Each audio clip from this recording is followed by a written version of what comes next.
Mesdames et messieurs, bonjour. Voici les titres de l'actualité. Le BEA a publié son rapport sur le crash de l'AF 447 Rio-Paris.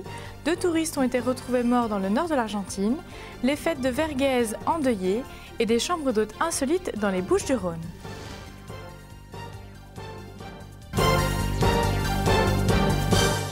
Bonjour et bienvenue dans l'édition de votre journal. Le bureau d'enquête et d'analyse, le BEA, a publié son 3e rapport d'investigation suite au crash du Rio-Paris AF 447 après le repêchage des boîtes noires qui a eu lieu au printemps dans l'Atlantique Sud. Très attendu par les familles des victimes, ce rapport confirme l'ensemble des informations publiées jusqu'à présent. C'est bien une erreur de l'équipage suite à un givrard des ondes Pitot qui a entraîné le décrochage de l'appareil et sa chute dans l'océan. Le rapport révèle également des lacunes dans la formation de l'équipage. Les pilotes ne sont pas entraînés à piloter et à se répartir les responsabilités en absence du commandant de bord, pourtant habilité à aller se reposer en vol. Au départ du commandant de bord, il n'y a ainsi pas eu de répartition explicite des tâches entre les 2 copilotes. C'est ensuite une erreur de pilotage qui a fait perdre de l'altitude à l'appareil, l'a fait décrocher puis l'a fait chuter vers l'océan.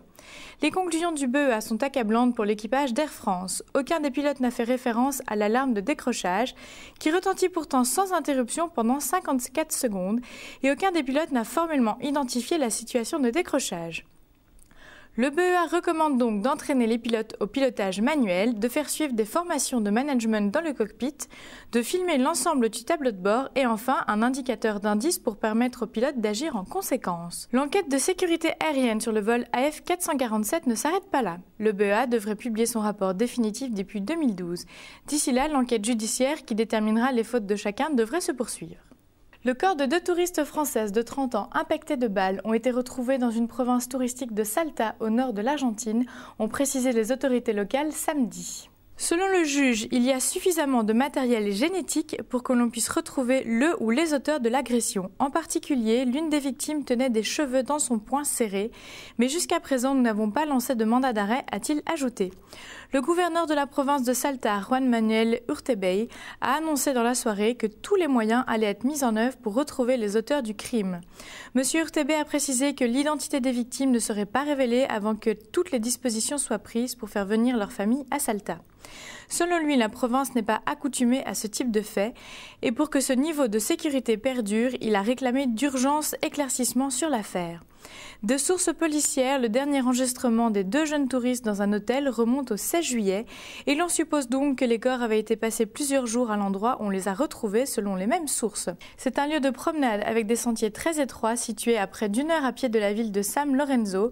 Dans la zone où est produit le crime, n'habitent que des chasseurs, a déclaré le juge sur une chaîne de télévision.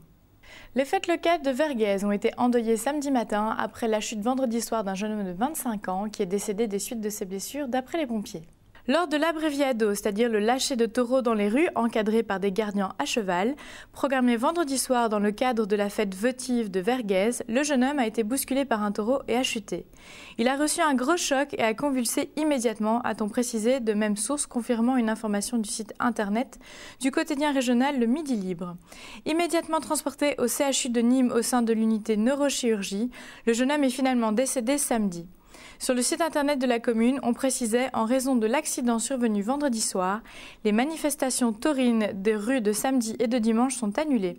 Les courses de taureaux dans les arènes sont maintenues. Une enquête de gendarmerie a été ouverte. Une idée de séjour plus insolite avec la société Attrape-Rêve qui vous propose des chambres d'hôtes en pleine nature. Sur le domaine familial d'1,5 hectare, 5 bulles vous attendent.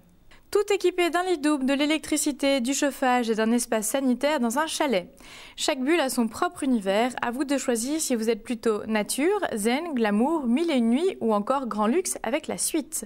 À vous la nuit à la belle étoile tout en transparence ou en semi-opaque.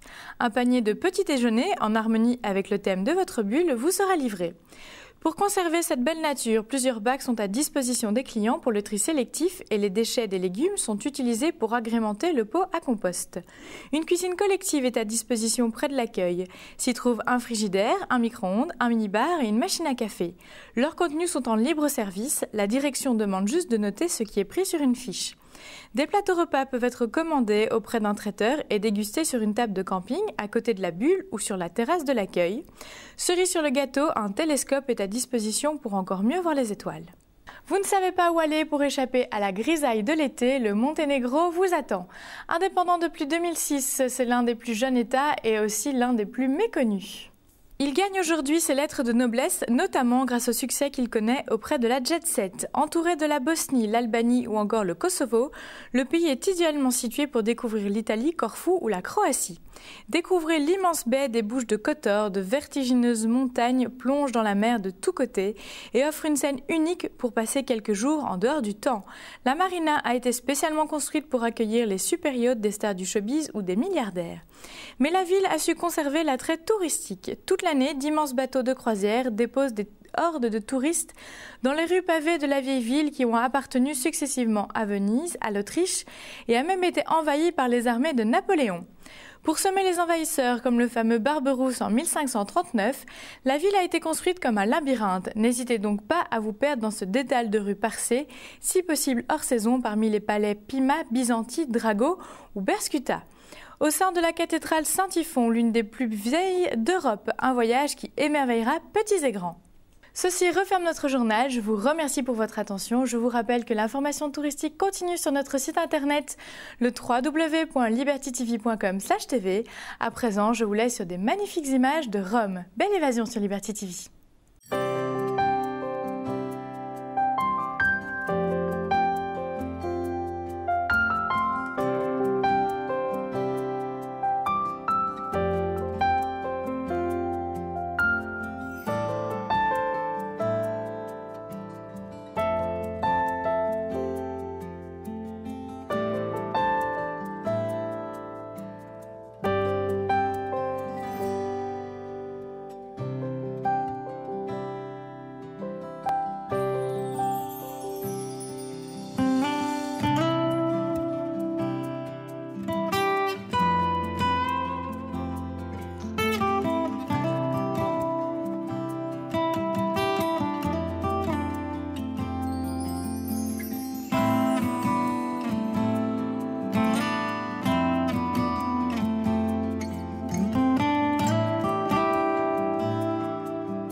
Notre mission à Liberty TV, c'est de vous faire voyager en toute sécurité.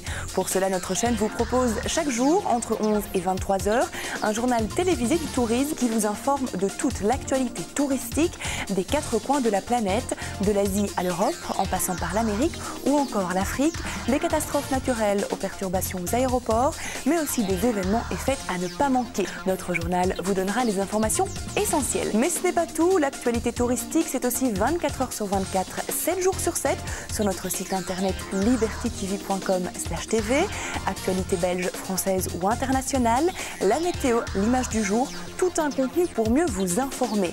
Les rendez-vous sont donc pris en télévision, c'est notre journal du tourisme chaque heure et chaque jour, entre 11 et 23 heures. Et sur internet, vous pouvez vous connecter 24 heures sur 24, 7 jours sur 7 sur libertytv.com/tv. Ne l'oubliez pas, Liberty TV, c'est votre télé des vacances.